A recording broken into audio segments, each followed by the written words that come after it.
جہنم میں جھونکا جانا ہے، یہی سب کچھ بالکل حق والی بات ہے۔ بس اپنے رب، اے نبی صلی اللہ علیہ وآلہ وسلم، اپنے رب عظیم کی تسبیح بیان کرو، کیونکہ وہ ان سب چیزوں سے پاک ہے جو کہ نبی صلی اللہ علیہ وسلم کے ساتھ یا پھر لوگ جو اللہ کے ساتھ شریک ٹھہراتے ہیں یا پھر نبی صلی اللہ علیہ وسلم کو جھٹلاتے ہیں، وہ ان سب چیزوں سے پاک ہے۔ اگلی یہ مدنی صورت ہے، سورہ حدید۔ شروع کرتے ہیں اللہ کے نام سے جو بہت مہربان نہایت رحم فرمانے والا ہے۔ اللہ کی تسبیح ہے ہر اس چیز کے اندر جو کہ زمین اور آسمان میں، ہر چیز اللہ تعالیٰ کی تسبیح کرتی چلی جا رہی ہے، اور کس طریقے سے کر رہی ہے، کس معاملہ کیا معاملہ ہے اس کا، کس آواز میں کرتی ہے، کس ذریعے سے کرتی ہے، یہ سب چیزیں اللہ تعالیٰ بہتر جانتے ہیں۔ لیکن ہر چیز دنیا اور آسمان میں جو بھی ہے وہ اللہ کی تسبیح بیان کرتی چلی جا رہی ہے، اور وہی زبردست اور حکمت والا ہے۔ زمین اور آسمان کی سلطنت ساری اس کے قبضے میں ہے، ہر چیز کا مالک وہی ہے، زندگی بھی بخشتا ہے اور موت بھی دے دیتا ہے، اور ہر چیز پر قدرت رکھتا ہے۔ اب وہی اول بھی ہے، سب سے پہلے بھی وہی تھا، اس سے پہلے کچھ نہیں تھا، اور آخر بھی وہی رہے گا، اس کے بعد کچھ نہیں ہے، سب مر جائیں گے، اینڈ پہ ہر چیز فنا ہو جائے گی، وہی رہ جائے گا صرف۔ اور پھر ظاہر بھی وہی ہے اور مخفی بھی وہی ہے، چھپا ہوا بھی وہی ہے، سب سے زیادہ چھپی ہوئی چیز بھی وہی ہے، اور سب سے زیادہ قدرت کے کرشموں کے اندر، نظاروں کے اندر ظاہر ہونے والی چیز بھی وہی ہے، ظاہر ہونے والی ہستی بھی وہی ہے، ہر چیز اس کی تصویر بیان کری ہے، ہر چیز اس کے آگے سجدے میں گری ہوئی ہے، ہر چیز ایک سے ایک کے بعد ایک کے بعد ایک آیات ہمارے سامنے آتی جاتی ہیں دنیا کے اندر بھی، وہ ان سب چیزوں میں ظاہر ہے کہ ان کا کوئی پیدا کرنے والا ہے، اور وہ ہر چیز کا علم رکھتا ہے۔ وہی ہے جس نے آسمانوں اور زمین کو 6 دنوں میں پیدا کیا اور پھر عرش پر چلا گیا، اس کے علم میں ہے جو کچھ زمین میں جاتا ہے، جو چیز زمین میں جاتی ہے وہ اس کو پتا ہے، ایک ایک چیز کون سے جو ہے وہ کس پوائنٹ پہ زمین کے اس کے اندر گئی ہے۔ ہم سوچیں اگر ہمارے گارڈن ہے کسی کے پاس، تو اس کے اندر کیڑیاں ہوتی ہیں، کیڑے ہوتے ہیں، مکوڑے ہوتے ہیں، کچھ بھی ہوتا ہے اس کے اندر، ہمیں نہیں پتا وہ کہاں سے آ رہے ہیں، ہمیں نہیں پتا وہ کدھر چلے جاتے ہیں، ہمیں نہیں پتا کہ جب ہم اس کو جو ہے وہ کچھ اس کا علاج کرنے کی کوشش کرتے ہیں وہ کہاں چلے جاتے ہیں، وہ پھر کہاں سے نکل کے آ جاتے ہیں۔ تو زمین میں جو چیز جاتی ہے، زمین سے جو چیز نکلتی ہے، اس کو سب ہر چیز کا پتہ ہے۔ اور پھر جو کچھ آسمان سے اترتا ہے، آسمان سے صرف بارش نہیں اترتی، آسمان سے رحمتیں اترتی ہیں، بلائیں اترتی ہیں۔ ایک حدیث سے ہمیں پتہ چلتا ہے کہ چیزوں کو کور کر کے رکھنا چاہیے کھانے پینے کی، کیونکہ پورے سال کا ایک دن اس طرح کا ہوتا ہے کہ وہ آسمان سے رات کے ٹائم پہ جو ہے وہ بلائیں اترتی ہیں، اور وہ پھر بیماریوں کا سبب بنتی ہیں۔ تو یہ ساری چیزیں آسمان سے اترتی ہیں، جو رحمتیں اترتی ہیں، فرشتے اترتے ہیں، جنات آسمان میں چلتے پھرتے ہیں، یہ سب چیزیں جو چیزیں ہیں اللہ تعالیٰ کو اس کا پتہ ہے، اور وہ اس کو جانتا ہے، جو اترتا ہے اور جو اس میں چڑھتا ہے، اور وہی تمہارے ساتھ ہے جہاں بھی تم ہو، اور جو بھی کام تم کرتے ہو اسے وہ دیکھ رہا ہے، وہ غافل نہیں ہے، اتنے سارے لوگ ہیں اور ہر ایک کو ویسے ہی دیکھ رہا ہے، اس کا علم اتنا ہی مکمل ہے سب کے بارے میں۔ وہی زمین اور آسمان کی بادشاہی کا مالک ہے، اور تمام معاملات کے فیصلے وہی کرتا ہے، ہر چیز کا فیصلہ اللہ تعالیٰ کے پاس رجوع ہوتا ہے اس بارے میں کہ کیا ہوگا اور کیا نہیں ہوگا۔ وہی رات کو دن کے اوپر لے کے آتا ہے اور دن کو رات میں لے کے آتا ہے، اور دلوں کے چھپے ہوئے ہر قسم کے راز کو بھی جانتا ہے وہ کہ دلوں میں کیا چل رہا ہے۔ ایمان لاؤ اللہ اور اس کے رسول پر، اور خرچ کرو ان چیزوں میں سے جس کو اس نے تمہارے قبضے میں دے دیا۔ وہ ساری چیزیں جو ہمارے قبضے میں ہیں ان میں سے خرچ کرنا چاہیے، کیونکہ ورنہ اگر ہم اس کو سنبھال کے رکھیں گے، جیسے کسی کو بیگز کا شوق ہے، کسی کو جوتوں کا شوق ہے، کسی کو کپڑوں کا شوق ہوتا ہے، کسی بھی چیز میں صرف پیسہ ہی نہیں، ہر اس چیز کا جس کا شوق ہے اس کو مارنے کا، اس شوق سے نکلنے کا، یا پھر اس کی محبت کو اپنے دل میں جو ہے وہ کم کرنے کا طریقہ یہ ہے کہ اس میں سے خرچ کیا جائے، تاکہ وہ جو ایک جیسے گھن لگ جاتا ہے نا، کیا کہتے ہیں گھن کو اردو میں، کہ رسٹ لگ جاتا ہے، کیا کہتے ہیں اسے، رسٹنگ ہو جاتی ہے جو، اس کو جو ہے کم کرنے کا طریقہ یہ ہے کہ اس میں سے دیا جائے، کیونکہ وہ جتنا زیادہ پڑا ہوگا ہم اتنے ہی زیادہ مٹیریلسٹک ہوتے چلے جائیں گے، تو اس میں سے کہیں نہ کہیں جو ہے وہ ایک حصہ اللہ تعالیٰ کے لیے بھی نکالنا چاہیے۔ جو لوگ تم میں سے ایمان لے کے آئے ہیں وہ مال خرچ کریں گے، ان کے لیے بہت بڑا اجر ہے جو ایسا کام کریں گے۔ تمہیں کیا ہو گیا ہے کہ تم اللہ پر ایمان نہیں لاتے، حالانکہ رسول تمہارے اپنے رب کے اوپر ایمان لانے کی دعوت تمہارے درمیان میں کھڑے ہو کے تمہیں دے رہا ہے۔ مطلب ہمارے یہاں تو ہمارے ساتھ تو وہ معاملہ نہیں ہے، ہمارے ساتھ تو صرف قرآن اور حدیث ہی رہ گئی ہے اب، لیکن کیا ان کے اوپر جو ذمہ داری تھی، جن کے درمیان میں موجود تھے نبی صلی اللہ علیہ وسلم، ان کے اوپر ذمہ داری زیادہ تھی، کیونکہ وہاں پہ نبی صلی اللہ علیہ وسلم کی شکل میں ایک پورا کا پورا چلتا پھرتا معجزہ سامنے تھا ان کے اللہ تعالیٰ کا، کہ اللہ تعالیٰ کی طرف سے وہ بات آ گئی ہوئی تھی پوری کی پوری، وہی آ رہی تھی، جو وہ سوال کرتے تھے اس کا جواب آ رہا تھا، بہت ساری چیزیں تھیں، اس کی وجہ سے ان کے اوپر ذمہ داری تھوڑی زیادہ تھی، اور وہ تم سے عہد لے چکا ہے کس چیز کا، کہ وہ اطاعت کریں گے، یعنی یہ ایمان والوں سے بات ہو رہی ہے، جو کہ ایمان لانے کا عہد کر چکے ہوئے ہیں، ان سے بات ہو رہی ہے، یہ ان لوگوں سے بات نہیں ہو رہی جو ایمان نہیں لائے ہوئے، تو ان کو اللہ تعالیٰ بار بار کہہ رہے ہیں کہ ایمان لاؤ اللہ کے اوپر، ایمان لاؤ اللہ کے اوپر، تم کیوں ایمان نہیں لے کے آتے؟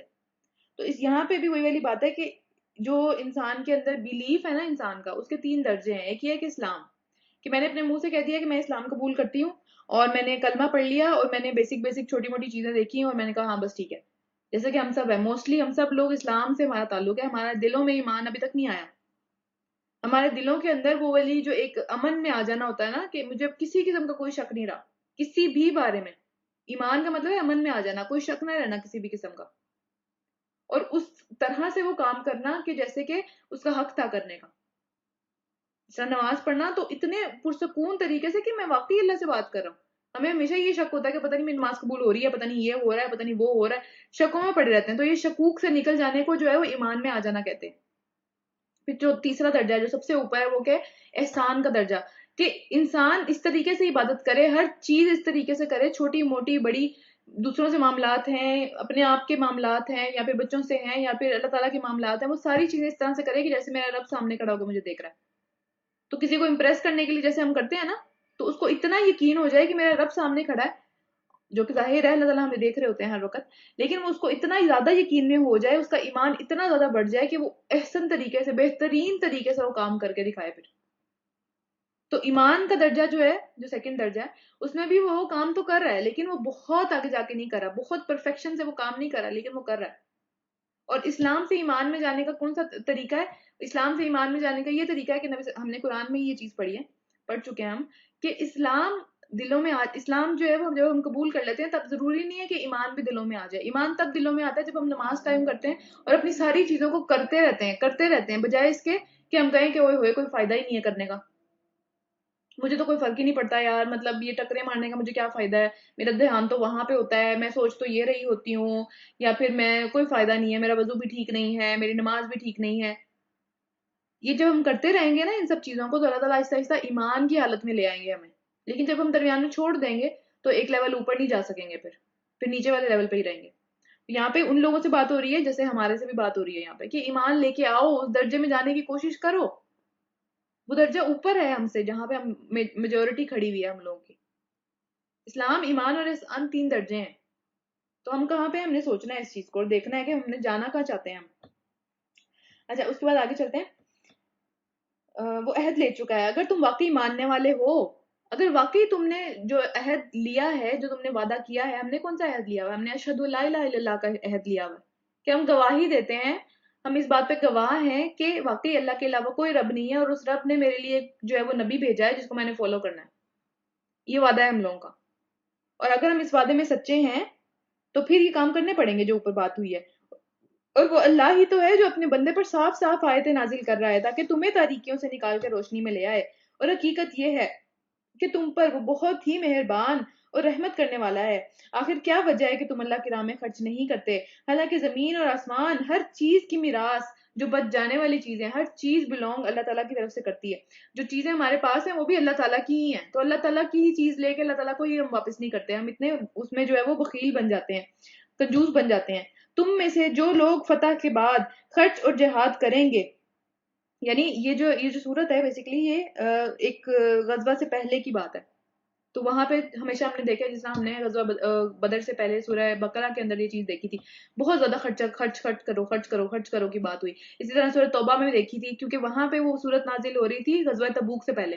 تو اسی طرح ان میں زیادہ تر باتیں جو ہوتی ہیں وہ اس طرح سے ہوتی ہے کہ خرچ کرنا پڑتا ہے. جب نکلنا پڑے گا، ساز و سامان لے کے نکلنا پڑے گا، اس کے لیے اسلحہ چاہیے، اس کے لیے سواری چاہیے، اس کے لیے رہنے کی جگہ چاہیے، کھانا پینا چاہیے، تو اس سب کے لیے پیسے لگیں گے.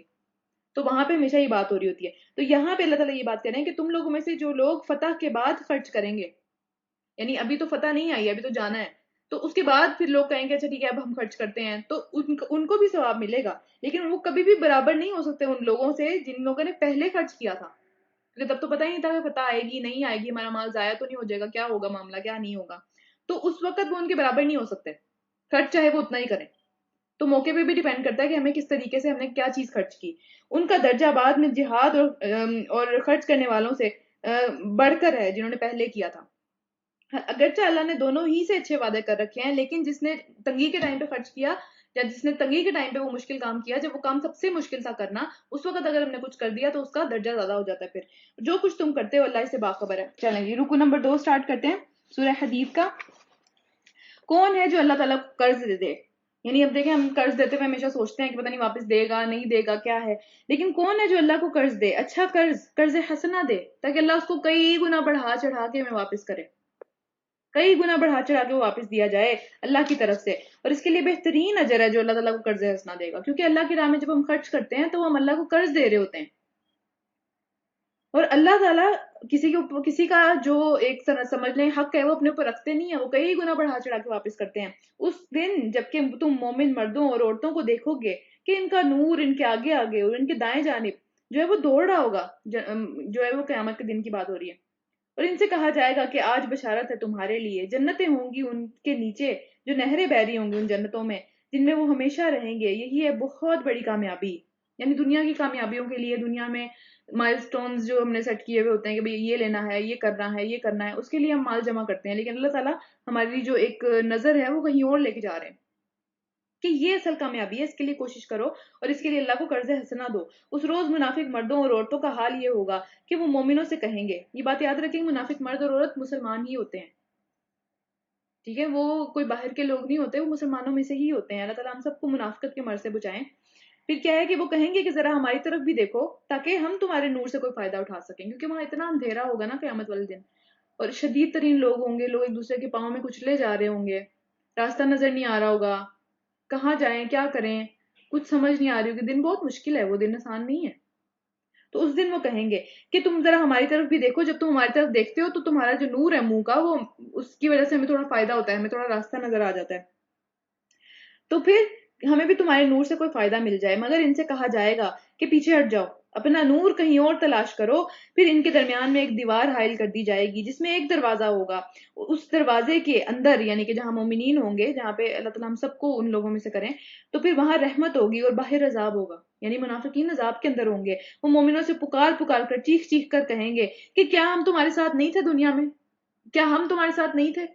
ہم ہر چیز میں تمہارے ساتھ تھے۔ مومن جواب دیں گے کہ ہاں تم ہمارے ساتھ تو تھے، مگر تم نے اپنے آپ کو خود فتنے میں ڈال لیا، تم مسلمان تو تھے، اللہ تعالیٰ نے تمہیں اسلام کی نعمت دی تھی جیسے ہمیں دی ہوئی ہے، لیکن تم نے اپنے آپ کو خود فتنے میں ڈال لیا، تم نے سمجھا بس یہی کافی ہے کہہ دینا، کرنا ضروری نہیں ہے، یا اگر کر بھی رہے ہیں تو کبھی ادھر اور کبھی ادھر، تو تم نے اپنے آپ کو خود فتنے میں ڈال دیا۔ تم موقع پرستی کی تم لوگوں نے، تم نے موقع کی تلاش کی کہ جہاں موقع ملا، جہاں سے جہاں فائدہ ملا تم وہیں چلے گئے، چاہے وہ اسلام میں تھا، چاہے وہ مسلمانوں کے اگینسٹ جا رہا تھا، چاہے اس سے جو ہے وہ نقصان ہو رہا تھا مسلمانوں کو، تم نے اس کی فکر نہیں کی، تم نے اپنی دنیا بنانے پہ جو ہے وہ پورا غور کیا، شک میں پڑے رہے، تم کبھی امن میں آئے ہی نہیں، تمہارے دلوں میں کبھی ایمان داخل ہوا ہی نہیں، ہمیشہ شک میں پڑے رہے، اور جھوٹی توقعات جو ہے وہ تمہیں اس سے دھوکہ ملتا رہا ہر وقت کہ بھئی یہ نہیں ہوگا تو یہ ہو جائے گا، یہ نہیں ہوگا تو یہ ہو جائے گا، یہاں سے میں یہ کر لوں گا، آخری عمر میں عبادت کر لوں گا، آخری عمر میں اپنے حرکتیں ٹھیک کر لوں گا، یہ ساری جھوٹی توقعات ہیں، یہاں تک کہ اللہ کا فیصلہ آ گیا اور موت آ گئی، اور آخر وقت تک بھی وہ بڑا دھوکے باز شیطان تمہیں اللہ کے معاملے میں دھوکہ دیتا رہا۔ میں نے بہت دفعہ یہ بات بتائی ہے کہ آخری لمحہ بھی جب ہماری زندگیوں کا ہوتا ہے، اس وقت بھی شیطان جو ہے وہ ہمارے پاس آتا ہے دھوکہ دینے کے لیے ہمیں، ہر انسان جو ہے اس کے پاس شیطان آتا ہے جانے سے پہلے اس دنیا سے، کیونکہ اس وقت اس طرح کا معاملہ ہوتا ہے کہ وہ بہت تنگی میں ہوتا ہے، انسان بہت پریشانی میں ہوتا ہے، بہت زیادہ پیاس بھی لگ رہی ہوتی ہے، بعض روایات سے پتہ چلتا ہے، تو اس وقت وہ ایمان مانگتا ہے ان سے کہ میں تمہاری مدد کرتا ہوں، تم مجھے مان لو۔ تو یہ فتنہ نہ صرف زندگی کا نہیں ہے، یہ موت کا بھی فتنہ ہے، تو اس لیے اس سے پناہ مانگنی چاہیے، یہ شیطان جان نہیں چھوڑنے والا بالکل بھی۔ تو اس وقت پھر پڑھتے ہیں لا الہ الا اللہ محمد رسول اللہ، اس وقت کلمہ نکلنا چاہیے منہ سے، اور ہر ایک کو کلمہ بھی نصیب نہیں ہوتا، تو اس لیے یہ ہر آپ نے، میں نے، ہر ایک نے گزرنا ہے اس سے، تو اللہ تعالیٰ ہم سب کو اس کے لیے پہلے ہی تیار کریں، ہمیں پہلے ہی دعا مانگنی چاہیے اللہ تعالیٰ موت کے فتنے سے بچائیں، موت کے وقت شیطان مجھے اچک کے نہ لے جائے، میری ساری زندگی کی جو محنت ہے وہ عین اس ٹائم پہ لے کے نہ چلا جائے میرے سے، کیونکہ اس نے تو جان نہیں چھوڑنی، اس کی تو کوشش ہے کہ وہ کچھ نہ کچھ کرتا رہے۔ پھر لہٰذا آج تمہارے لیے کوئی فدیہ قبول تم سے نہیں کیا جائے گا، آج تم جو مرضی دے دو، آج تم جتنا مرضی اچھے بن کے دکھا دو، کوئی فائدہ نہیں، اور نہ ان لوگوں سے جنہوں نے کھلا کھلا کفر کیا تھا، یعنی تم تو مسلمانوں میں سے تھے، منافقین تو مسلمانوں میں سے تھے نا، تو برابر ہو گئے دونوں، بلکہ منافقین کا درجہ یا منافقین کا جو معاملہ ہے وہ تو ایون جو کھلے کھلے کفار ہیں، جو کھلم کھلا کہتے ہیں ہم نہیں مانتے، ان سے بھی بدتر ہے، ان سے بھی نچلے درجے میں جائیں گے وہ، تمہارا ٹھکانہ جہنم ہے، وہی تمہاری جو ہے حالت کی خبر لینے کے لیے، تمہاری اچھی طریقے سے خبر لینے کے لیے کافی ہے وہ جگہ، وہ انصاف کرے گی تمہاری ان حرکتوں کا جو کہ ہم دنیا میں کر کے آئے ہو تم، اور یہ بدترین انجام ہے۔ کیا ایمان لانے والوں کے لیے ابھی یہ وقت نہیں آیا کہ ان کے دل اللہ کے ذکر سے پگھلے؟ یعنی ابھی تک وہ وقت نہیں آیا ان کے اوپر کہ اللہ تعالیٰ اتنا زیادہ، ہم دیکھیں قرآن پڑھ لیا، تو ابھی تک بھی کیا ہمارے دل اتنے نرم نہیں ہوئے کہ ہمارا دل جو ہے وہ پگھلے اللہ کے ذکر سے؟ ہم جب جب اللہ کا ذکر سنیں اور اس کے نازل کردہ حق کے آگے وہ جھکیں کہ اب ٹھیک ہے، ہاں یہ بات مجھے سمجھ میں آ گئی ہے، اب میں نے اپنی اس حرکت کو چینج کرنا ہے، اب میں نے اپنی اس عادت کو چینج کرنا ہے، اب میں نے جو ہے اپنے اندر یہ بہتری لے کے آنی ہے، اور ان لوگوں کی طرح نہ ہو جائیں جنہیں پہلے کتاب دی گئی تھی، پھر ایک لمبی مدت ان کے اوپر گزری تو ان کے دل سخت ہو گئے.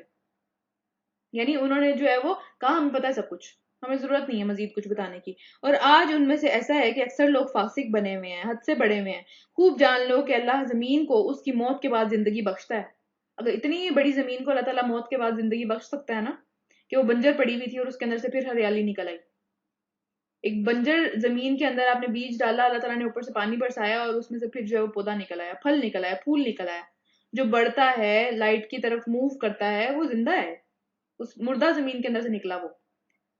تو کیا ہم مرنے کے بعد اتنی چھوٹی سی زمین کے اندر دفن ہوئے ہوتے ہیں، 2 فٹ 2 گز کی ہوتی ہے وہ جگہ، اس کے اندر سے ہم نہیں نکل سکتے؟ اتنی بڑی زمین اللہ تعالیٰ جس کو زندہ کر دیتا ہے، تو پھر ہم کیا چیز ہیں اس کے اندر؟ اور ہم سے پچھلے لوگ جو اس کے اندر پڑے ہوئے ہیں کئی ہزار سالوں سے، وہ کیا چیز ہے؟ وہی سب اللہ تعالیٰ کی آواز ہے. اللہ تعالیٰ جو ہے وہ اپنے حکم سے، ان کے حکم سے جو آواز آئے گی سور کی، اس سے سب کھڑے ہو جائیں گے. کسی کے پاس آپشن نہیں ہے پھر کہ نہیں میں نے نہیں جانا، کیونکہ وہاں تو رب نے بلایا ہے، جانا پڑے گا. یہاں پہ ہمیں رب 24 گھنٹے بلاتا رہتا ہے، دن میں 5 دفعہ آواز آتی ہے، ہم نہیں جاتے. وہاں پہ آپشن نہیں ہوگی. یہ آپشن بہت تھوڑی سی دیر کے لیے ہے، اور اسی تھوڑی سی دیر میں اگر ہم فائدہ اٹھا لیں تو بہتر ہے. پھر کیا ہے کہ ہم نے نشانیاں تم کو صاف صاف دکھا دی کہ شاید تم عقل سے کام لو، کہ یہ سب چیزیں اللہ تعالیٰ کے لیے پاسبل ہیں. مردوں اور عورتوں میں سے جو لوگ صدقات دینے والے ہیں اور جنہوں نے اللہ کو قرض حسنہ دیا، ان کو یقیناً کئی گنا بڑھا بڑھا کے دیا جائے گا، اور ان کے لیے بہترین اجر ہے. اور جو لوگ اللہ اور اس کے رسول پر ایمان لائے ہیں وہی اپنے رب کے نزدیک صدیق اور شہید ہیں. اب ضروری نہیں ہے ہر بندہ شہید ہو. شہید کو ہم لوگ ہمارے یہاں بہت زیادہ ایک غلط سینس میں یوز کیا جاتا ہے، غلط بھی نہیں میں کہوں گی، لیکن بہت اسپیسیفکلی ایک ہی سینس میں یوز کیا جاتا ہے. اس کا لفظ کا مطلب جو ہے وہ بڑا ہے. شہید کا مطلب ہے گواہی دینے والا، کہ اس نے اپنی پوری زندگی سے، اپنے اعمال سے جو ہے وہ گواہی دی کہ میں اللہ کے اوپر جو میں ایمان لے کے آیا تھا اس میں بالکل سچا تھا. اس کے ہر عمل نے گواہی دی، اور ہم اس کو شہید اس لیے کہتے ہیں کہ اس نے جان قربان کر کے یہ بات گواہی دی، اس بات کی کہ اللہ کا دین سچا ہے، کہ وہ جان سے چلا گیا اس بات میں کہ بھئی اس نے سب سے قیمتی چیز جو ہے وہ قربان کر دی اللہ تعالیٰ کے پاس، کہ وہ سچائی کی گواہی دینے کے لیے. اور صدیق کون ہوتے ہیں؟ کہ جو اپنے ہر معاملے میں سچے ہیں. ہر معاملے میں انہوں نے کہہ دیا میں ایمان لایا، وہ پکی بات تھی کہ وہ اس کو سچے تھے اور اس کے اوپر قائم ہو گئے وہ، کہ بس ٹھیک ہے میں ایمان لایا تو میں ایمان لایا، اللہ میرا رب ہے، میری کوئی مرضی ہی نہیں ہے اس کے آگے. تو یہ صدیق ہیں اور یہ شہید ہیں، اور ان کے لیے ان کا اجر اور ان کا نور اپنا اپنا، سب کے لیے ان کا اپنا نور ہے. اور جن لوگوں نے کفر کیا اور ہماری آیات کو جھٹلایا وہی دوزخی ہیں. رکو نمبر 3 سورہ حدید پڑھ رہے ہیں ہم لوگ، اور پارہ نمبر 27 ہے. خوب جان لو کہ اس دنیا کی زندگی اس کے سوا کچھ بھی نہیں ہے کہ کھیل اور دل لگی اور ظاہری ٹپ ٹاپ. یہ لٹرلی ٹپ ٹاپ کا لفظ جو ہے وہ میرے قرآن کے ترجمے میں لکھا ہوا، میں اپنی طرف سے نہیں کہہ رہی. تو یہ ظاہری ٹپ ٹاپ ہے، اور جو ہے وہ تمہارا آپس میں ایک دوسرے کے اوپر فخر جتانا کہ میرے پاس تو یہ ہے، میں نے تو یہ چیز اس طرح سے کی، میرے پاس تو فلاں چیز ہے، میں وہاں گئی، میں نے یہ کیا، میں نے وہ کیا، میرے پاس یہ اچھی چیز ہے. اور مال اور اولاد میں ایک دوسرے سے بڑھنے کی کوشش کرنا ہے. صرف یہ ہے دنیا کی زندگی کی حقیقت. کیا کہ اس میں ایک ریس لگی رہے، اس میں جو ہے وہ ایک آپس میں جو ہے ایک دوسرے کے اوپر ہم بڑا بن کے جو ہے اپنے آپ کو کچھ سمجھتے رہیں، یا پھر ایک دل لگی کا سامان ہے. ظاہر ہے ایک ٹائم ہم نے یہاں پہ رہنا ہے، اس میں دل بھی تو لگنا چاہیے نا، ظاہر سی بات ہے، ورنہ تو بور ہو جائیں گے. تو کوئی نہ کوئی مشغلہ، کوئی نہ کوئی چیز چلتی رہتی ہے ہمیشہ. اس کی مثال ایسی ہے کہ جیسے ایک بارش ہو گئی تو اس کے پیدا ہونے والے سارے نباتات کو دیکھ کے، اس سے جو چیزیں نکلی بارش کی وجہ سے، اس سارے کاشتکار جنہوں نے وہ فارمرز تھے جو وہاں پہ، وہ خوش ہو گئے. پھر وہ کھیتی جو ہے وہ پک گئی، اور پھر تم دیکھتے ہو کہ وہ زرد ہو گئی. ایک ایسا ٹائم آیا، ایسی ہوا چلی، کچھ اس طرح کا معاملہ ہوا کہ وہ ختم ہو گئی. ایک ٹائم تھا اس کے اوپر کہ وہ عروج پہ تھی، وہ جو ہے وہ گرین تھی، اس کو دیکھ کے خوشی ہوتی تھی، اس سے جو فائدہ بھی اٹھایا لوگوں نے. لیکن وہ ہمیشہ کے لیے نہیں ہے، وہ زرد ہو جائے گی، ایک ٹائم آئے گا کہ وہ ختم ہو جائے گی، اور پھر وہ بھس بن جاتی ہے. اس کے برعکس آخرت کی جگہ وہ ہے کہ جہاں سخت عذاب ہے، وہ کبھی ختم نہیں ہونے والا، کبھی بھی ختم نہیں ہونے والا. اور وہاں پہ اللہ تعالیٰ کی مغفرت بھی ہے، اور اللہ تعالیٰ کی خوشنودی بھی ہے. اللہ تعالیٰ خوش ہے وہاں پہ، اللہ تعالیٰ کا رضوان ہے وہاں پہ، اور وہ بھی کبھی ختم نہیں ہونے والا. تو اس کی کوشش کرنی چاہیے. دنیا کی زندگی ایک دھوکے کی سوا کچھ بھی نہیں ہے. جیسے سراب نہیں ہوتا، ہم دیکھتے ہیں صحراؤں میں دور سے لگتا پانی ہے، اس کے لیے بھاگتے ہیں بھاگتے ہیں بھاگتے ہیں، کوشش کرتے ہیں، ہر طرح کی چیز لگا دیتے ہیں، ہر طرح کی انرجی لگا دیتے ہیں، وہاں پہنچتے ہیں تو کچھ بھی نہیں ہوتا، پھر اگلا سراب نظر آتا ہے، اس کے پیچھے بھاگتے ہیں، تو ساری انرجی، ساری زندگی اس چیز میں لگ جاتی ہے کہ کہیں کچھ مل جائے، لیکن کہیں بھی کچھ نہیں ملتا اگر صرف اسی کے پیچھے لگتے چلے جائیں گے تو اصل میں دوڑنا کس چیز کی طرف چاہیے؟ دوڑو اور ایک دوسرے کے ساتھ جو ہے وہ کمپیریزن کرو، ایک دوسرے کے ساتھ مقابلہ کرو، کمپٹیشن کرو اس چیز میں کہ اپنے رب کی مغفرت حاصل کرو اور اس جنت کی طرف جس کی وسعت آسمان اور زمین جیسی ہے۔ یہ وہ چیز ہے جس کے اندر جو ہے وہ ایک دوسرے سے ریس لگانی چاہیے، بجائے اس کے کہ بچوں میں یا پھر بچہ کس کا اچھا ہے یا پھر کس کا بچہ جو ہے وہ زیادہ آگے جا رہا ہے تعلیم میں، یا پھر گھر میرا کتنا اچھا ہے، یا پھر جو ہے وہ میری تعلیم کتنی اچھی ہے، یا پھر میرے پاس مال کتنا زیادہ ہے، میری جاب کتنی اچھی ہے۔ ان چیزوں میں کمپٹیشن کرنے سے بہتر ہے کہ اس چیز میں کمپٹیشن کیا جائے۔ یہ تو ہم کبھی بھی نہیں سوچتے کہ فلاں نے میرے سے زیادہ نیکیاں سمیٹی ہیں، اب میں کیا کروں، وہ تو جنت میں میرے سے اوپر چلا جائے گا، تو پھر مجھے بھی دیکھنا چاہیے کہ میں بھی کچھ کر لوں اس بارے میں۔ تو یہاں پہ جیسے ہمیں کسی کو دوسرے کو اوپر جاتے ہوئے دیکھ کے تھوڑا سا ہوتا ہے نا کہ بھئی میں نہیں ہوں یہاں پہ، مجھے بھی کوشش کرنی چاہیے، تو کیا ہمیں وہاں پہ نہیں ہوگا؟ جبکہ وہ زندگی ہمیشگی کی زندگی ہے، جو ہم یہاں سے کر کے جائیں گے اسی کے بدلے میں وہاں پہ ایک درجہ ملے گا، ایک مقام ملے گا، اور نیچے والے جو ہوں گے، جو نچلے درجوں میں ہوں گے، اللہ تعالیٰ نہ کرے ہم وہاں پہ ہوں، ظاہر سی بات ہے تو جنت ہی وہ بھی، لیکن وہ بھی خواہش کریں گے، وہ بھی ریگریٹ کریں گے کہ کاش ہم نے تھوڑی اور محنت کر لی ہوتی تو اوپر چلے جاتے، کیونکہ وہ اوپر نہیں جا سکیں گے۔ اگر اوپر والوں نے نیچے والوں سے ملنا ہے تو وہ نیچے آئیں گے، نیچے والے اوپر نہیں جا سکتے، کیونکہ نیچے والوں نے جو کیا وہ اس کے مطابق رہیں گے وہاں پہ۔ تو اسی لیے ہمیشہ اللہ تعالیٰ سے جنت الفردوس مانگنی چاہیے، جنت الاعلیٰ مانگنی چاہیے، سب سے اونچی جنت جو اللہ کے بالکل پاس ہے، جو بہترین لوگوں کے لیے، ہمیشہ وہ دعا مانگنی چاہیے۔ نبی صلی اللہ علیہ وسلم نے ہمیں بتایا ہے کہ اس کے علاوہ کچھ نہ مانگو، کبھی تھوڑے پہ سیٹل نہ ہو۔ اللہ تعالیٰ ہمیشہ میری دعا یہی ہے کہ اللہ تعالیٰ مجھے جنت الفردوس دیں، اپنے پاس والی جگہ دیں، بس اس کے علاوہ نہیں۔ تو پھر آگے چلتے ہیں، اس چیز میں ریس لگانی چاہیے جو مہیا کی گئی ہے ان لوگوں کے لیے جو اللہ اور اس کے رسول پر ایمان لائے ہوں۔ یہ اللہ کا بہت بڑا فضل ہے، جسے چاہتا ہے عطا کرتا ہے، اور اللہ تو بہت ہی بڑے فضل والا ہے، اس کے پاس اور بھی فضل ہے۔ مطلب صرف یہ دے کے یا اس طرح کے معاملات کر کے اللہ تعالیٰ کا فضل ختم نہیں ہو جاتا، اس کے پاس اور بھی ہیں۔ کوئی مصیبت ایسی نہیں ہے جو زمین یا تمہارے اپنے نفس پر نازل ہوتی ہو اور ہم نے اس کو پیدا کرنے سے پہلے ایک کتاب میں یعنی تقدیر کے اندر لکھا نہ ہو۔ ہر چیز اللہ تعالیٰ کی مرضی سے ہوتی ہے، ہر چیز اللہ تعالیٰ کی مرضی سے آتی ہے اور جاتی ہے، تو اللہ سے ہی اس کے لیے مدد مانگنی چاہیے سب سے پہلے۔ ایسا کرنا اللہ کے لیے بہت ہی آسان کام ہے۔ یہ سب کچھ اس لیے تاکہ جو کچھ نقصان تمہیں ہو اس پر تم دل شکستہ نہ ہو۔ یہ سب چیزیں میں اس لیے بتائی جا رہی ہیں کہ تقدیر ہے ایک، اللہ تعالیٰ کی مرضی ہے ایک اللہ تعالیٰ کا حکم ہے جو کہ ہو کر رہنے والا ہے۔ تو اس پہ جو ہے وہ اتنا دل پریشان کر لینا، ڈپریشن میں چلے جانا کہ میرے ساتھ تو یہ ہو رہا ہے یہ ہو رہا ہے، تو اللہ تعالیٰ نے جہاں کوئی بری چیز اگر لکھی بھی ہے اسی میں بھی میرا فائدہ ہی ہے، اور اس کے لیے اس کے ساتھ ساتھ اللہ تعالیٰ نے آسانی بھی لکھی ہے۔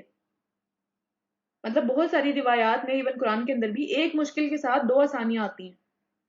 اگر اللہ تعالیٰ کسی بندے کو ایک مشکل میں ڈالتے ہیں اس کے ساتھ دو آسانیاں آتی ہیں، چاہے وہ ہمیں پتہ چل رہی ہو یا نہ پتہ چل رہی ہو، یہ کنفرم بات ہے کہ اس کے ساتھ دو آسانیاں آتی ہیں۔ تو اس چیز کا بلیو رکھنا چاہیے، یہ ایمان کا حصہ ہے نا ہمارے کہ اللہ تعالیٰ نے تقدیر لکھی ہوئی ہے، یہ بھی ہمارے ایک ایمان کا حصہ ہے۔ اور کیا ہے کہ ایسا کرنا اللہ کے لیے بہت آسان ہے، اور یہ سب باتیں اللہ تعالیٰ ہمیں اس لیے بتا رہے ہیں تاکہ جو کچھ نقصان ہو ہمیں زندگی میں ہوتا رہتا ہے نا، تو پھر اس میں ہم دل شکستہ نہ ہو، اس میں ہم بالکل ڈس اپوائنٹڈ نہ ہو جائیں، ہمیں اللہ تعالیٰ سے امید ہو کہ کوئی بات نہیں، اس کے بعد اللہ تعالیٰ نے اور اچھی چیزیں لکھی ہوئی ہیں، اور جو کچھ اللہ تعالیٰ تمہیں عطا کرے اس پہ تم پھول نہ جاؤ، کیونکہ اللہ تعالیٰ نے وہ بھی لکھا ہوا تھا پہلے ہی، اس میں تمہارا کوئی اتنا زیادہ کمال نہیں ہے۔ ٹھیک ہے، تو اللہ تعالیٰ کی تقدیر کے اوپر ایمان رکھنا اور ہر اچھی بری تقدیر کے اوپر بھی ایمان رکھنا ہمارے فیتھ کا حصہ ہے۔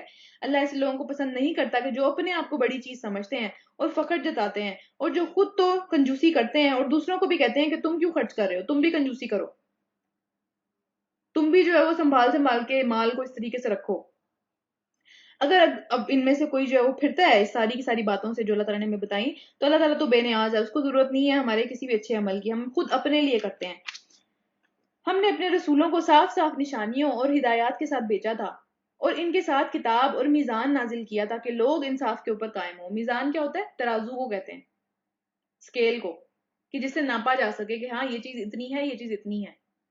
جب ہمیشہ ظاہر سی بات ہے ہم ہر چیز میزان میں نہیں ناپتے، ہم ہر چیز ترازو میں نہیں ناپتے، ہمارے اپنے دماغوں میں ایک ترازو اللہ تعالیٰ نے فٹ کیا ہوا ہے کہ جس کی وجہ سے ہمیں پتہ چل جاتا ہے کہ بھئی یہ چیز ٹھیک ہے اور یہ چیز نہیں ٹھیک، یہ چیز انصاف کی ہے، ہاں یہ برابری کی بات ہو رہی ہے، یہ عدل کی بات ہے، لیکن یہ چیز اگر جائے گی تو یہ ظلم ہو جائے گا، یہ نہیں کرنا چاہیے. تو یہ اللہ تعالیٰ نے یہ جو چیز ہمارے اوپر نازل کی ہے وہ اس لیے تاکہ ہم انصاف کی بات کریں، انصاف پہ قائم ہو، ہماری زندگیاں انصاف کے اوپر قائم ہو. ہم کسی کو اگر اس طرح سے کرتے ہوئے دیکھیں تو ہم اس کو جو ہے وہ روکیں اس چیز سے. اور لوہا اتارا، لوہا جو ہے وہ اس کو کہتے ہیں حدید عربی میں. خیر اس کے بعد کیا کہ لوہا اتارا جس میں بہت زور ہے، بہت مضبوط چیز ہے لوہا اللہ تعالیٰ نے تو اتارا ہے جو، اور لوگوں کے لیے بہت سارے فائدے ہیں اس کے اندر. اب پہلے بھی شاید میں نے ایک دفعہ بات کی تھی، اب میں دوبارہ کر رہی ہوں کہ لوہا زمین سے نکلتا ہے، اس کو استعمال کیسے کرتے ہیں، اس کو کس طریقے سے جو ہے وہ اس کو استعمال میں لایا جا سکتا ہے، اس کی شکلیں کیسے بنائی جا سکتی ہیں، اس کو اس سے ڈفرینٹ چیزیں کیسے بنائی جا سکتی ہیں، سب چیزیں اللہ تعالیٰ نے اپنے نبی حضرت داؤد علیہ السلام کو سکھائی تھی. انہوں نے زمین سے لوہا نکالا اور ان کے ہاتھوں میں اللہ تعالیٰ نے اس طرح کا معجزہ تھا ان کے پاس کہ ان کے ہاتھوں میں لوہا پگھلتا تھا. آج دیکھیں 2500 ڈگری ہے وہ ٹیمپریچر جس کے اوپر لوہا پگھلتا ہے، 2500 ڈگری یا اس سے بھی زیادہ. اور اس کو پگھلانے کے بعد پھر اس کو جو ہے وہ ظاہر ہے اس کو مولڈز میں ڈالتے ہیں کہ بھئی مجھے یہ بنانا ہے، یہ بنانا، جو بھی بنانا ہے. تو یہ ساری انڈسٹری ہے جس سے پھر ہم لوگ جو ہے ظاہر ہے کہ وہ بناتے ہیں، گاڑیاں بنتی ہیں یا جہاز بنتے ہیں، کچھ بھی وہ اسی طرح بنتا ہے، مولڈنگ ہوتی ہے وہ ساری کی ساری چیزوں کی. تو اب آپ مجھے بتائیں کہ یہ کدھر سے آئی ہیں یہ ساری کی ساری چیزیں، کس نے سکھائی ہیں ہمیں؟ کون بتاتا کہ زمین کے اندر سے یہ چیز نکالنی ہے، پھر اس کو صاف کرنا ہے، اس کے اندر ڈفرینٹ قسم کی جو ہے وہ چیزیں ہوتی ہیں، اس کو میلٹ کرنا ہے، اس کے اندر سے وہ ساری کی ساری جو گندی چیزیں وہ نکل جائیں گی. پہاڑوں کے نیچے سے نکلتا ہے لوہا بھی، زمین کے نیچے سے. وہ ساری چیزیں کس نے سکھائی ہیں ہمیں؟ آج ہم بہت بڑا فخر کرتے ہیں کہ بھئی ہم جہاز پہ پہنچ گئے، ہم نے یہ کر لیا، ہم نے وہ کر لیا. جب پہلی چیز اللہ تعالیٰ ہمیں نہ سکھاتے تو کون سکھاتا ہمیں یہ کر سب کچھ؟ ہم کہاں سے شروع کرتے، کیسے پتا چلتا کہاں جانا ہے؟ تو یہ سارے کے سارے کام اللہ تعالیٰ نے حضرت داؤد علیہ السلام کو سکھائے تھے. اور اس کے علاوہ جو کوپر ہے اس کو ٹریٹ کرنا، اس کا تھوڑا سا ڈفرنٹ ہوتا طریقہ. اس کو ٹریٹ کرنے کا طریقہ حضرت سلیمان علیہ السلام کو اللہ تعالیٰ نے سکھایا تھا. اور یہی دونوں مین چیزیں ہیں جو کہ آج بھی یوز ہو رہی ہیں، ہمیشہ ہر جگہ جہاں پہ بھی دیکھ لیں یہی چیزیں ہیں. اور جو چیزیں ہیں جو باقی پروسیسز ہیں، باقی ساری سمجھ لیں میٹلز کے لیے، باقی ساری دھاتوں کے لیے، وہ ان سے ملتے جلتے ہیں. بیسک یہ دو ہیں. تو یہ اللہ تعالیٰ نے ہمیں سب چیزیں سکھائی ہیں اپنے نبیوں کے ذریعے سے، کون سکھاتا ورنہ ہمیں یہ؟ تو اس کے ساتھ منافع ہے. اور جو حضرت داؤد علیہ السلام تھے وہ لوہے کو پگھلا پگھلا کے بہت ساری چیزیں بناتے تھے. وہ زرہ بھی سب سے پہلے انہوں نے بنائی تھی، جس سے اپنے آپ کو کور کرتے ہیں جب مطلب جنگ میں جاتے ہیں، پھر وہ لگتا نہیں ہے وار یا کچھ بھی. سب سے پہلے داؤد علیہ السلام نے بنائی تھی. تو ہماری جو ہسٹری ہے، ہمارا جو اسلام ہے، اس کے اندر آئرن مین جو ہے نا وہ داؤد علیہ السلام ہے، اصل والے جو واقعی ایگزسٹ کرتے تھے اس دنیا میں. اور پھر کیا ہے کہ یہ اس لیے کیا گیا کہ اللہ کو معلوم ہو جائے کہ کون ہے جو ان میں سے دیکھے بغیر اس کے رسولوں کی مدد کرتا ہے، کہ وہ رسول کے ذریعے سے وہ سب کچھ سکھایا. اللہ تعالیٰ نے رسول کے ذریعے سے سارا معاملہ ہوا. تو پھر اللہ کے ساتھ ساتھ رسولوں پہ بھی ایمان لے کے آنا ہے کہ ان کے اوپر واقعی وہی نازل ہوتی ہے، واقعی یہ لوگ جو ہے اللہ تعالیٰ نے چنا ہوا ہے انہیں. پھر یقیناً اللہ بڑی قوت والا اور زبردست ہے. رکو نمبر 4، ہم نے نوح علیہ السلام کو اور ابراہیم علیہ السلام کو بھیجا اور ان دونوں کی نسل میں نبوت اور کتاب رکھ دی. پھر ان کی اولاد میں سے کسی نے تو ہدایت کو اختیار کیا اور بہت سارے فاسق ہو گئے. ہمیشہ یاد رکھیں میجورٹی کبھی بھی ٹھیک نہیں ہوتی، میجورٹی ہمیشہ بہک جاتی ہے، کیونکہ شیطان جو ہے وہ میجورٹی اس کا حصہ ہے انسانیت میں سے، وہ میجورٹی کو بہکا کر لے جائے گا.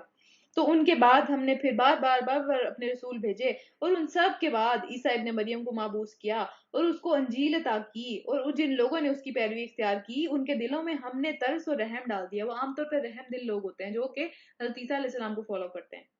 عام طور پہ وہ رحم دل ہوتے ہیں. یہ وائٹ سپریمیسی اور اس طرح کی چیزیں اب آ گئی ہیں خیر، لیکن عام طور پہ جو صحیح معنوں میں حضرت عیسیٰ علیہ السلام کے فالوورز ہوتے ہیں وہ ہمیشہ پیس اور لو اور اس طرح کی باتیں کر رہے ہوتے ہیں. آپ لوگوں نے بھی شاید یہ چیز دیکھی ہوگی. جو صحیح معنوں میں ہے ان کے دلوں کے اندر نرمی اللہ تعالیٰ نے ڈال دی ہوئی ہے. اور پھر رہبانیت، یعنی کہ اپنے آپ کو الگ کر لینا. جس ٹائم کے ہاں ہے جی کہ جو فادر ہے وہ پوری زندگی شادی نہیں کر سکتا، اسی طرح جو ننز ہوتی ہیں یا جو اس طرح کی خدمت کر رہی ہوتی ہیں ساری کی ساری اپنے چرچ کی یا کسی بھی طریقے سے، وہ سارے ایک اوتھ لیتے ہیں کہ بھئی نہیں ہم کبھی شادی نہیں کریں گے، ہم کبھی بھی کسی قسم کی سیکشول ڈیزائرز کو فالو نہیں کریں گے، ہم کسی بھی قسم کے بچوں کے ساتھ ہمارا کوئی مطلب بچے پیدا کرنے کا کوئی سین نہیں ہوگا ہمارا. ہم جو ہے وہ بالکل ہی دنیا سے اس والی چیز سے، یعنی اس والی چیز سے ہم کٹ آف ہو جائیں گے. ہم دنیا میں کسی بھی معاملے کی جو ہے وہ دنیاوی معاملے سے سب کٹ جائیں گے. ہمارا صرف دنیا میں ایک مقصد ہے، وہ یہ کہ ہم اپنے چرچ کی یا اپنی طرف سے جو دین ہے ان کا، اس کی جو ہے وہ خدمت کریں. تو یہ اللہ تعالیٰ نے نازل نہیں کیا، یہ اللہ تعالیٰ کی طرف سے نہیں ہے، کسی بھی صورت میں یہ ایکسیپٹیبل نہیں ہے، کیونکہ دین کا مطلب ہے زندگی گزارنے کا طریقہ. اور زندگی اس دنیا میں رہ کے گزارنی ہے، اپنے آپ کو الگ تھلگ کر کے جنگلوں میں نہیں نکل جانا. تو یہاں پہ اللہ تعالیٰ بتا رہے ہیں کہ رہبانیت انہوں نے خود ایجاد کی ہے، ہم نے ان کے اوپر یہ چیز فرض نہیں کی تھی. دنیا میں رہ کے کام کرنا ہے، لوگوں کے ساتھ انٹریکشن کر کے کام کرنا ہے. اتنی ساری آیات ہم نے یہ چیز اس طرح سے دیکھی، ورنہ رسول کسی جنگل میں آ جاتے. اگر یہی چیز جو ہے ہمارے لیے سمجھ لیں ایک رول ماڈل ہوتی تو پھر وہ کسی جنگل میں آ جاتے. ان کو کیا ضرورت تھی لوگوں کے درمیان میں رہ کے اتنی اسٹرگل کرنے کی، اتنا معاملہ کرنے کی، اتنا زیادہ پریشان ہونے کی، ہر چیز. یہ تو سینس نہیں بناتی نا بات. تو اللہ تعالیٰ نے فرمایا کہ ہم نے ان کے اوپر اس کو فرض نہیں کیا تھا، یہ انہوں نے خود سے ایجاد کیا ہے. مگر اللہ کی جو رضا ہے، اللہ تعالیٰ کی خوشی کو طلب کرنے میں انہوں نے اپنے آپ سے ہی یہ بدعت نکال لی. ہم بھی کرتے ہیں، ہم اپنی طرف سے سمجھتے ہیں کہ اللہ تعالیٰ شاید اس سے خوش ہوں گے کہ میں ایکسٹریم پہ چلی جاؤں کسی بات میں کسی بات میں بہت آگے چلی جاؤں اور اس سے شاید اللہ تعالیٰ خوش ہو جائیں گے. تو وہ بدعت ہے. جتنا نبی صلی اللہ علیہ وسلم نے بتایا ہے، جتنا ہمارے دین کے اندر ہے، اسی کو فالو کر لیں، وہی کافی ہے، وہی جو ہے وہ ریکوائرڈ ہے. اس سے زیادہ کریں گے اس کی ضرورت نہیں ہے، اور نہ ہی وہ ایکسیپٹیبل ہے. وہ صرف اپنے آپ کو ایک مصیبت میں ڈالنے والی بات ہے. اور پھر اس کی پابندی کرنے کا جو حق تھا اسے ادا نہ کیا، یعنی اپنی طرف سے ایک تو بدعت نکالی، اس کے اوپر بھی صحیح طریقے سے قائم نہیں ہے. آپ کو پتہ ہی ہے کتنے کیسز نکلتے ہیں. قبرستان کے قبرستان ہوتے ہیں ان بچوں کے جو کہ زنا کے ذریعے سے پیدا ہوئے ہوتے ہیں، انہی لوگوں کے جو کہ رہبانیت میں چلے جاتے ہیں. کیونکہ یہ چیز نیچر کے خلاف ہے. نیچر انسان کی جو ہے اس کو سیکشول ڈیزائرز ہوتی ہیں اس کے اندر، اس کی ضرورت ہے یہ جسمانی بھی، یا پھر اگر آپ جسمانی نہ بھی کہیں اس کی ایک سمجھ لیں کہ جسم کی بھی ضرورت ہے یہ. اور اس کے علاوہ آپ کے جو ایک احساسات ہیں وہ بھی اس طرح کے ہوتے ہیں کہ آپ کو اس کی تکمیل چاہیے ہوتی ہے کسی دوسرے بندے سے. آپ اکیلے نہیں رہ سکتے ساری زندگی، اللہ تعالیٰ نے پیئرز میں پیدا کیا ہے. تو یہ والی چیز انسانیت کے اور انسان کی نیچر کے خلاف ہے، تو اس وجہ سے اس پہ قائم نہیں رہ سکے. ظاہر سی بات ہے. جتنا اپنے اوپر تنگیاں کرتے رہیں گے، جتنا اپنے اوپر جو ہے وہ مشکل مشکل چیزیں ڈالتے رہیں گے، اپنے آپ کو ہی مصیبت میں ڈالیں گے. جیسے ہمارا دین کو کتنا مشکل بنا دیا ہوا، یہ نہیں کر سکتے، وہ نہیں کر سکتے، یہ بھی کرنا ہے، یہ بھی کرنا ہے، یہ نہیں کریں گے تو کافر ہو جائیں گے. یہ سب باتیں جو ہیں اپنی طرف سے ڈالی ہوئی ہیں. اور پھر چونکہ یہ دین کا حصہ نہیں ہے، چونکہ یہ نیچرل پروسیس نہیں ہے ایک، تو اس پہ قائم بھی نہیں رہ پاتے ہم. پھر ہم تو شاید رہ لیں، ہماری جنریشن نہیں رہ پاتی، مشکل ہو جاتا ہے. ان میں سے جو لوگ ایمان لائے ہوئے تھے ان کو ہم نے اجر عظیم کا وعدہ کیا، ان کے لیے اجر عظیم عطا کیا، مگر ان میں سے بھی اکثر لوگ فاسق ہیں، وہ نہیں اپنی بات پہ قائم رہتے. پھر اے لوگوں جو ایمان لائے ہو، اپنے اللہ سے ڈرو اور اس کے رسول صلی اللہ علیہ وسلم پر ایمان لے کے آؤ. یہ دیکھیں ذرا کیا بات ہے یہ کہ اے لوگوں جو ایمان لائے ہو، اللہ سے ڈرو اور رسول پر ایمان لے کے آؤ. مطلب پہلے ہی وہ ایمان والے ہیں، لیکن بار بار بار بار بار بار اپنے ایمان کو دیکھنا ہے کہ کدھر جا رہا ہے، کیا کر رہے ہیں. پھر اس کے بعد اللہ تمہیں اپنی رحمت میں دوہرا اجر دے گا تمہیں، اور اس کے بعد وہ تمہیں وہ نور بخشے گا جس کی روشنی میں تم چلو گے.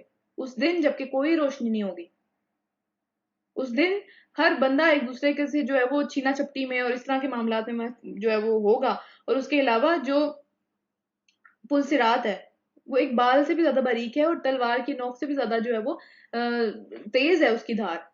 اس کے اوپر سے کیسے گزریں گے اگر نظر ہی نہیں آ رہا ہوگا تو؟ اس کے نیچے جہنم ہے، جہنم کے اوپر ہے وہ پل. اور ہر انسان جو آج تک دنیا میں آیا ہے اس نے اس کے اوپر سے گزرنا ہے.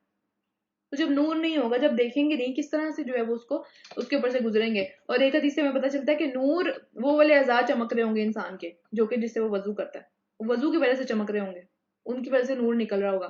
اسی طرح ہر جمعے کو جو ہے وہ سورہ کہف پڑھنا، یہ نور کا ذریعہ ہے. انسان جو ہے وہ ایک جمعے سے لے کے اگلے جمعے تک نور میں رہتا ہے اس کی وجہ سے. اور اگر اس کی موت آ جاتی ہے تو قبر میں بھی نور میں جاتا ہے، وہ اندھیرے میں نہیں جاتا، اور اٹھایا بھی اسی نور میں جائے گا. اور اسپیسیفکلی دجال سے فتنے سے بچنے کے لیے بھی وہ صورت ہے، ظاہری بات ہے. تو نور جو ہے اپنا اکٹھا کرنے کی ضرورت ہے. اسی طرح آگے چلتے ہیں. ہاں، نور بخشے گا جس کی روشنی میں تم چلو گے اور تمہارے قصوروں کو معاف کر دے گا. اللہ بڑا ہی معاف فرمانے والا اور مہربان ہے.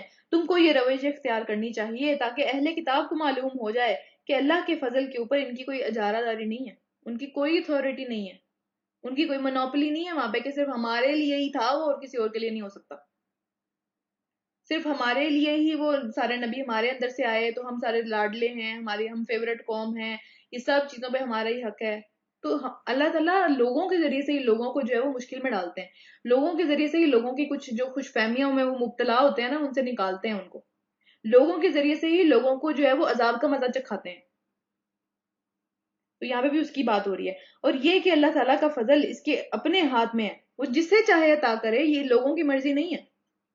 اور جو اس طرح کے گمان میں، اس طرح کی خوش فہمیوں میں بیٹھے ہوئے ہیں، اللہ تعالیٰ ان کے گمان کو بڑا جلدی دنیا میں ہی سیٹ کر دیتے ہیں. اور پھر وہ بہت ہی بڑے فضل والا ہے. سورہ مجادلہ ہے، مدنی صورت ہے، آگے مدنی صورتیں 2-3 آ رہی ہیں. یہ پچھلی بھی مدنی تھی جو ہم نے پڑھی ہے.